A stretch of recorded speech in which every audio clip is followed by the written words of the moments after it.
News Tamil கழுகு. ஆளுநர் டெல்லிக்கு போனது கமலாலயத்துல ஒரு கலக்கத்தை ஏற்படுத்தி இருக்கான்.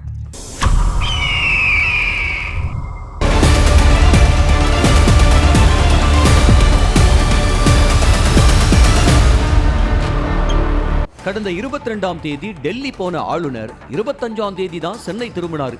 டெல்லிக்கு ஏன் போனாருன்னு விசாரிச்சா தமிழ் மேலையும் இலக்கிய மேலையும் பற்று வச்சிருக்கிற பிரதமருக்கு நன்றி சொல்ல போனதா ஆளுநர் மாளிகை தரப்புல சொல்லப்படுது. ஆனா சிலரை பத்தி புகார் அளிக்கத்தான் போனதா சொல்றாங்க. இதை உறுதிப்படுத்துற மாதிரி கமலாலய வட்டாரங்களோ பாவம் அண்ணனுக்கு நேரமே சரியில்லை. அண்ணன் நேர்ல போய் ஆளுநரை பார்த்த பிறகு கூட அண்ணன் பர்ஃபார்மன்ஸ் சரியில்லைன்னு டெல்லிக்கு போய் சொல்லியிருக்காரு. அதிமுக பாஜக கூட்டணி, பூதாகரமாகும் துணைவேந்தர்கள் தேடுதல் குழு பிரச்சனை, அண்ணாமலையோட மைத்துனர் வீட்டுல நடந்த ரெய்டுன்னு பல விஷயங்கள் பத்தி பிரதமர் மற்றும் பாஜக முன்னணி தலைவர்கள் கிட்ட விரிவா விவாதித்தாராம் ராஜ்பவன் புள்ளி. ஆளுநருடைய நடவடிக்கையெல்லாம் பார்த்தா தமிழ்நாடு பாஜக தலைமையில மாற்றம் வந்துடும் போல இருக்கேன்னு அக்கா கோஷ்டி ஒரு பக்கம் கொண்டாட, அண்ண கோஷ்டி கலக்கத்துல இருக்காங்களாம். ஆளுநர் டெல்லியில இருந்த நேரத்துல தான் 5 மாநில ஆளுநர் மாற்றம் நடந்திருக்கு. பதவிக்காலம் முடிஞ்ச தமிழக ஆளுநர் பதவிக்கு புதிய ஆளுநர் நியமிக்கப்படாததோ, ஆர்.என். ரவி மாற்றப்படாததோ பல கேள்விகளுக்கு வழிவகுத்திருக்கு. கீர்த்தி சுரேஷ் கல்யாணத்துக்கு தாவேக தலைவர் விஜய் போன செய்தி பல விவாதங்களை எழுப்புச்சு. அதுல இன்னொரு ட்விஸ்டும் சேர்ந்திருக்கு.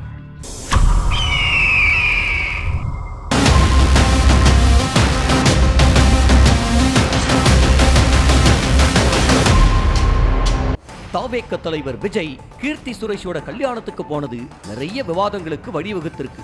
சக நடிகையோட கல்யாணத்துக்கு போறதுல என்ன தப்பு அப்படின்னு கேட்கறது நியாயம்தான்னாலும் அதுல ரகசியம் ஏன் அப்படிங்கிறது தான் கேள்வியா இருக்கு.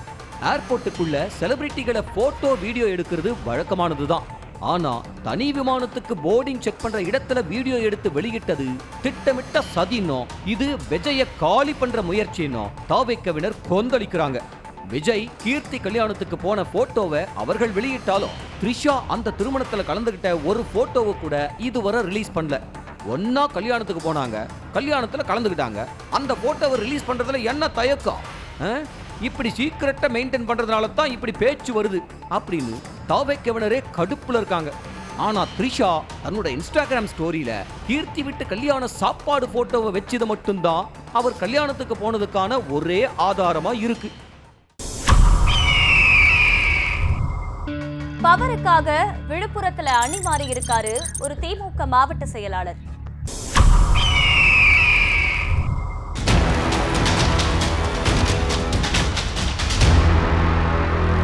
சிறுபான்மையினர் நலத்துறை அமைச்சர், செஞ்சி எம்எல்ஏ, விழுப்புரம் வடக்கு மாவட்ட செயலாளர் அப்படின்னு பல பரிமாணங்கள்ல வலம் வந்தவர் மஸ்தான்.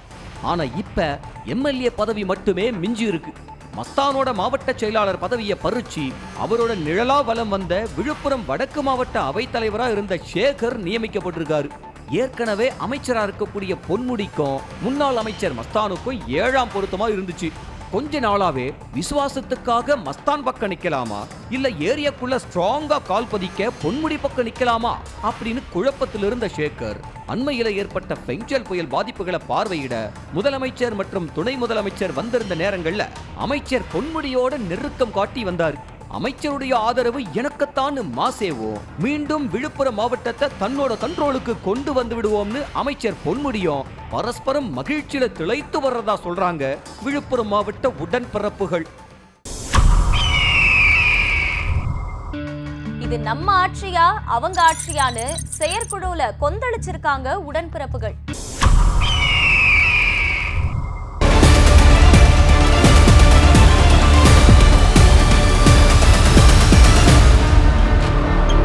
சமீபத்தில் நடந்து முடிஞ்ச திமுக தலைமை செயற்குழு கூட்டத்துல பல தீர்மானங்கள் நிறைவேற்றப்பட்டுச்சு. இது ஒரு பக்கம் இருக்க, உள்ள சில பஞ்சாயத்துகளும் அரங்கேறி இருக்கான். கூட்டம் நல்லா தான் போயிட்டு இருந்துச்சு. இறுதியா கருத்து கேட்பு நடத்தப்பட்டப்ப மைக்க பிடிச்ச திருவள்ளூர் மாவட்ட உடன்பிறப்பு ஒருத்தர் திடீர்னு பொங்கிட்டாராம். அதிமுகவினர் தான் நம்ம ஆட்சியில அதிகம் ஆதிக்கம் செலுத்துறாங்கன்னோ, பல்வேறு கோரிக்கைகளோட அமைச்சர்களை சந்திக்கிறாங்கன்னோ, பொதுப்பணித்துறையில நிறைய ஒப்பந்தங்கள் அதிமுகவினருக்கு தான் ஒதுக்கப்படுறதாவோ தன்னோட ஆதங்கத்தை கொட்டி தீர்த்திருக்காரு. முதலமைச்சர் முன்னாடி இப்படி ஒரு குரல் எழுந்ததை யாருமே எதிர்பார்க்கலனாலும் திமுக தலைமை இந்த குற்றச்சாட்டை சீரியஸா பார்க்கறதாவே சொல்லப்படுது.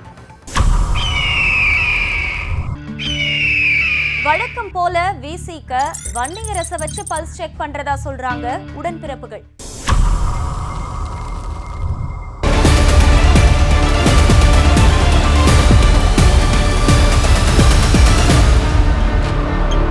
விசிகவினுடைய துணை பொதுச் செயலாளராகவும் திருமாவின் மனசாட்சியாகவும் இருப்பவர் வன்னியரசு. அரசியலில் ஆழம் பார்க்கறதுல திருமா கெட்டிக்காரர் அப்படிங்கறதெல்லாம் எல்லாருக்குமே தெரிந்தது. அப்படித்தான் 2014 நாடாளுமன்ற தேர்தல்ல வன்னியரசு திமுக கூட்டணியில 3 தனி தொகுதி 2 பொது தொகுதி வேணும்னு முதல் முறையா கோரிக்கை வச்சார். இதே போல கடந்த சட்டமன்ற தேர்தலையும் 15 தொகுதிகள் வேணும்னு கோரிக்கை வச்சதும் வன்னியரசு தான். இது விசிகவினுடைய பல்ஸ் செக்கிங் ஃபார்முலா தான் சொல்லப்படுது. இப்படியாக ஒவ்வொரு தேர்தலுக்கு முன்னாடியும் வன்னியரசு அதிக இடங்கள் கேட்டு ஒரு சமிக்கையை திமுகவிற்கு தெரிய வைப்பார்னோ அதே ஃபார்முலாவை கையில் எடுத்து 2026 சட்டமன்ற தேர்தல்ல 25 இடங்கள் வேணும்னு வன்னியரசை வச்சு விசிக பேச வச்சிருக்குன்னு சொல்லப்படுது. இத எப்பவும் போல திருமா அமைதியா வன்னியரசோட கருத்து தனிப்பட்ட கருத்துன்னு கடந்து போயிருக்காருன்னு சொல்றாங்க திமுக வட்டாரங்கள்.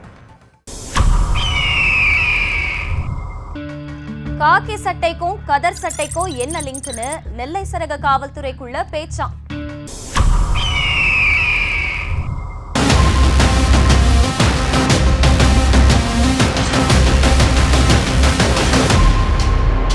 சமீபத்துல நெல்லை சரக உயர் காவல் அதிகாரியும் மாவட்ட அளவிலான உயர் அதிகாரியும் 7 கிலோமீட்டர் மலையேறி செண்பகதேவி அருவிக்கு போயிருக்காங்க.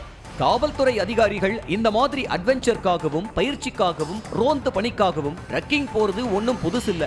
ஆனா இவங்க போனது சர்ச்சையானதுக்கு காரணம் காக்கி சட்டைகளுக்கு மத்தியில போன கதர் சட்டை தானா. அந்த கதர் சட்டைக்காரர் அதிமுகவுல பிரபலமானவர்னோ, குறிப்பா சாதிய ரீதியான அமைப்பு ஒண்ணுல ரொம்பவே ஆக்டிவா இருக்கிறதாவும் சொல்லப்படுது. அந்த அதிமுக புள்ளி கூட எப்படி காவல்துறை அதிகாரிகள் போனாங்க, அதுவும் சாதி ரீதியான பாசம் கொண்டவராச்சே.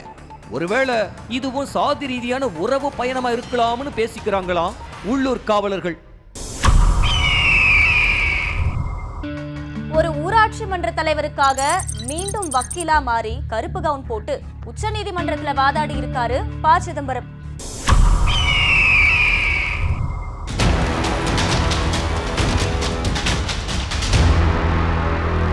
2019 நடைபெற்ற உள்ளாட்சி தேர்தல்ல காரைக்குடி அருகே சங்கராபுரம் ஊராட்சி மன்ற தலைவரா தேர்வு செய்யப்பட்டதுல பிரியதர்ஷினி என்பவருக்கும் தேவி என்பவருக்கும் இடையில வெற்றி பெற்றவர் யார் அப்படிங்கிற குழப்பம் ஏற்பட்டு வழக்கு நீதிமன்றத்துக்கு போச்சு.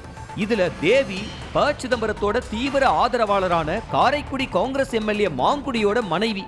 தன்னோட தீவிர விசுவாசியான மாங்குடி தரப்புக்கு பின்னடைவு ஏற்படக்கூடாதுன்னு நினைச்ச ப. சிதம்பரம் வழக்குக்கு தேவையான நோட்ஸ் எடுத்தது மட்டும் இல்லாம நீதிமன்ற படியேறி வாதாடி ஜெயிச்சு கொடுத்திருக்காராம். இது ஒரு பக்கம் இருக்க, எதிர்த்தரப்புல இருக்கக்கூடிய பிரியதர்ஷினியோ நாங்க ஜெயிச்சுதான் செல்லும் அப்படின்னு மீண்டும் நீதிமன்றத்தினுடைய கதவை தட்டி இருக்காங்களாம். இன்னொரு 7-8 நாள்ல ஊராட்சி தலைவர் பதவியே முடிய இருக்கிற நிலையில இந்த 2 தரப்புக்கான போட்டா போட்டி மட்டும் முடிவுக்கு வர்றதா தெரியல. போலீஸ் அதிகாரிகள் டிரான்ஸ்பர் லிஸ்ட்ல இவர் பேர் கண்டிப்பா இருக்குன்னு சொல்றாங்களாம் நெல்லை மாவட்ட காக்கிகள்.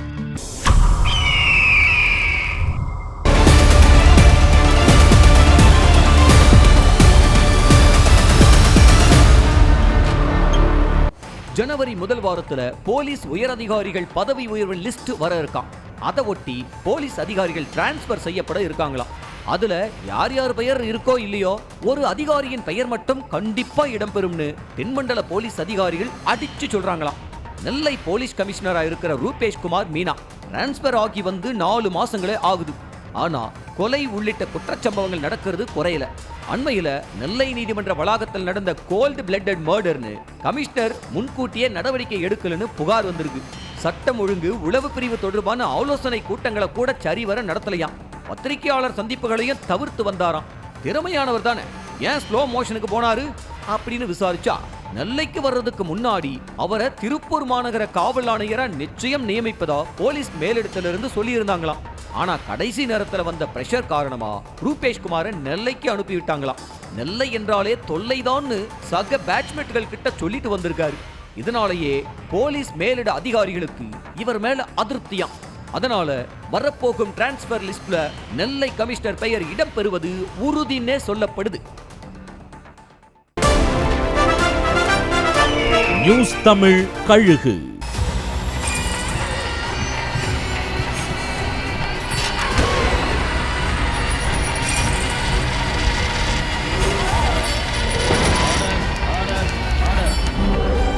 நிகழ்தகவு குற்றங்களின் மறுபரிமாணம். நாள்தோறும் இரவு 10 மணிக்கு இணைந்திருங்கள் நமது நியூஸ் தமிழ் தொலைக்காட்சியோடு.